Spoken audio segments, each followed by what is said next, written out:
Now, it's been a little while since I've done any type of full lens lineup for the LUMIX GH5 and GH6, and so I thought I'd take you through the different lenses that I've been using for these cameras.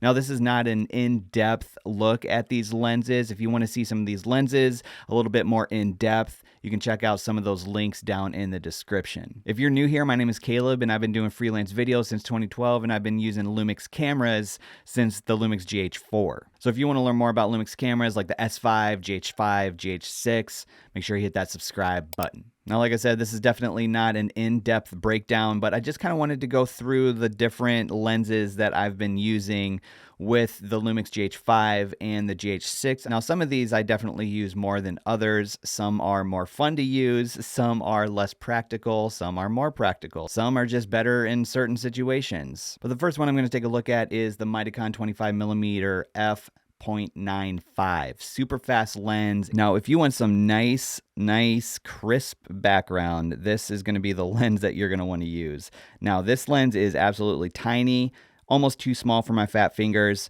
but you get some really great shots with it. Now, if you're looking for a little bit tighter of a lens, super fast, but more of a cinema lens, the Mitakon 50mm t1.0 might be the lens that you'd want to go with. Now, this is an absolute thing of beauty, this lens. I love the background that it gives, and like I said, if you want to check out more about this lens, you can look down in the description. I've got some sample shots, but I absolutely love this lens, and probably right now it might actually be my favorite lens. A little bit more compact style of a cinema lens is this Viltrox 23 t1.5, and it's got all the gears on it that you would need for your follow focus, but this is a little bit smaller of a lens, but still at t1.5 you're going to get some beautiful background on some of your images if you want to shoot wide open. Now, a couple of the lenses that I have not been using as often but still have just in case is one of them is the LUMIX 12-60. This one, the only reason I like it is because it does have the power optical image stabilization built into the lens so that you would have dual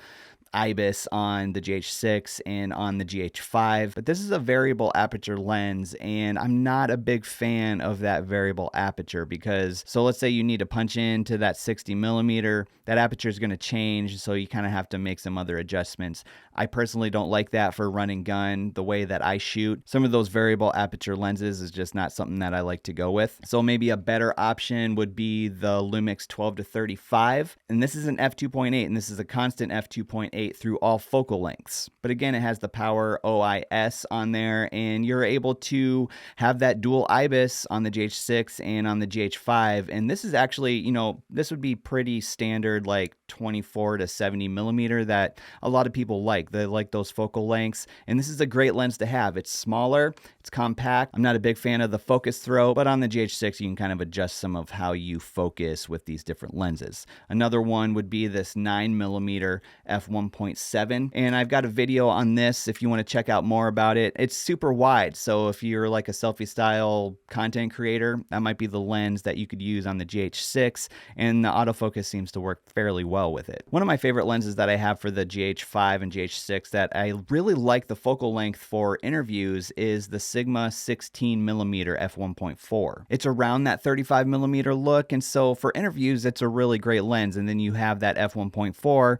which you can kind of blow out the background a little bit. And again, I'm not a huge fan of the focus ring on this lens, but I mean, it does the job, and you kind of make those adjustments as you go. Now, I've got one lens here that the autofocus actually works pretty well with, and it works well with these Olympus lenses, but this is the Olympus 7-14mm, and this is a constant f2.8. The only bad thing about this is that it does not have a filter thread for any type of ND filters. So you're kind of at the mercy of the lighting that you have, but it does have the autofocus, manual focus click ring on here, which is pretty nice. And then you also have a custom function button on here that you can program. Now, one fun lens that I really don't touch a whole lot, but it's fun to use and get some macro shots, is the Mikey 85mm, and this is an f2.8. And it's a fully manual lens, and you would have like very specific situations that you would use this in. But if you need a little bit longer focal length, you can use this lens for that as well. Now to the lens that I've loved from the beginning, it's the Sigma 18-35 f1.8 with the Metabone Speed Booster, the Ultra, and this is an all-around great lens. You can check out my video on why for a while there I did not take this lens off my cinema rig. But really the lenses I've been keeping on the GH6 the most lately is the Leica 10-25 and the 25 to 50, and these are both f1.7 constant aperture through all focal lengths. Now, I will say that these lenses are probably a little bit overpriced for what you're getting because you don't have the, optical image stabilization in these lenses. So you don't have the dual IBIS on the GH6 and the GH5. But these lenses are super sharp. They're really huge lenses for a micro four thirds system. And with this 10 to 25, I haven't been using some of those other wide angles quite as much because I have such a great focal length on here. Really, it's like a 20 to 50 millimeter, full frame equivalent. So I've really been keeping these lenses on quite a bit on the GH6 just because they're easy to use, they're easy to rig up, and you have the different focal lengths, the constant aperture, and it makes life really easy, especially for any type of run and gun. So like I said, this is a really quick breakdown of the different lenses that I've been using for the LUMIX GH5 and the LUMIX GH6. Again, if you want to check out some of these lenses more in depth, I've got a list down in the description that you can check those out. And if you have any questions about any of these lenses, please feel free to comment below and we can get a conversation started down there. If you have time, it'd be awesome if you stuck around, maybe watch one of these videos that's popping up on your screen right here. Thanks so much for watching, and I'll catch you in the next video.